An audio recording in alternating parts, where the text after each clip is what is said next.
of the year you got to start growing it? That was planted July the 6th. Really? You know, if you plant it earlier, it comes in earlier. Yeah. And I don't want to do it in August. Yeah. So I always plant it a little later. By May 30th, July the 6th. That's the latest I planted, but July the 6th. Yeah. And it's always ready for right now. Yeah, yeah. So you just like making it later because it ain't so hot out? Yeah, well, I grow that for swapping meat, which is always in October. The first year I done it on August 8th. And it like it died from heat. Yeah. So I said, well, I'm going to, make it when it's cool. And at the house, I usually make it of a night. Yeah. When I like to make it, it's good and cool.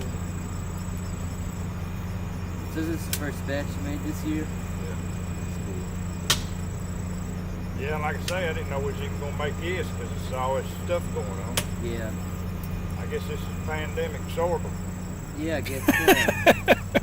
It's what the old timers used to use sorghum for. Well, it's,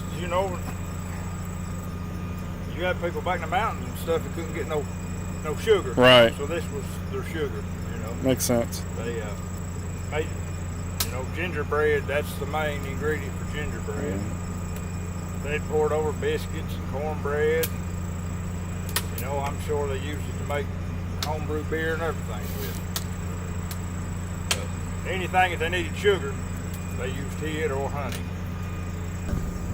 I've seen a bunch of them old pictures and they'll be like 20, 50 people just having a big old event. But well, that's their fun, That's, yeah. They didn't have nothing to do. Didn't have no Xbox or nothing. And that's all they had to do was get together. is the cane itself kind of sweet? Yeah, I mean, it's sweet like sugar water. Yeah. You takes the juice and it's just sweet. It's just got the green in it, Yeah.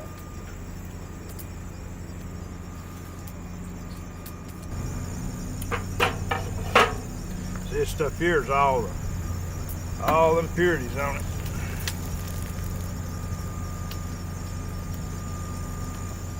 So it's got that green smell kind of to it right now. Yeah, it smells like green tea almost. Yeah, yeah. How many jars do you reckon you'll be able to get out of this? Oh, this? Yeah. I don't know. It's we ain't got a lot we'll be lucky to finish it without scorching it. We really have to watch it because it'll be thin. Yeah. Not a whole lot. It takes 10 gallons to make a gallon. Oh, man.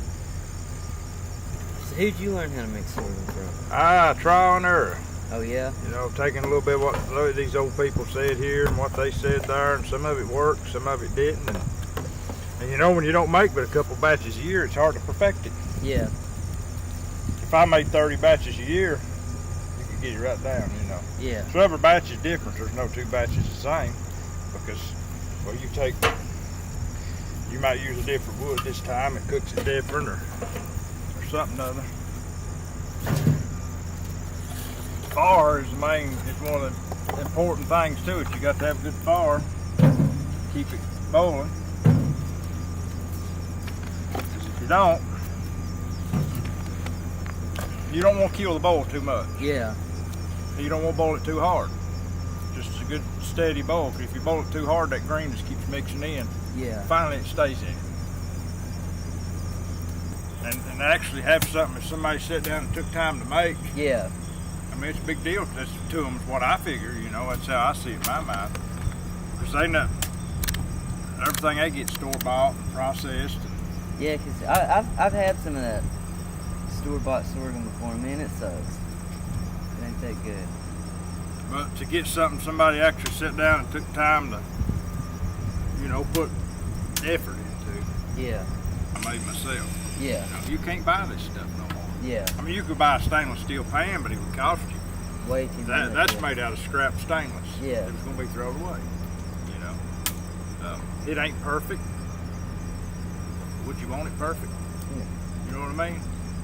Yeah, it's like I got a... Everything's got its own character.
Darn Corey, wouldn't it? Yeah.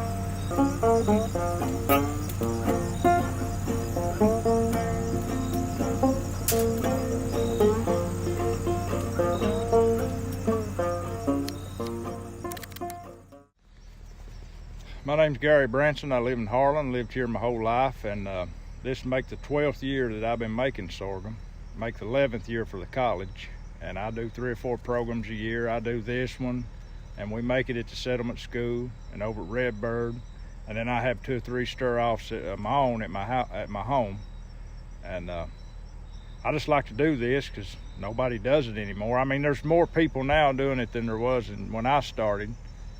And then a lot of people do it for 2 or 3 years and wind up how much work it is, and then I'm the only one left doing it. So I like to do it because I like the old ways, and I just try to keep them alive.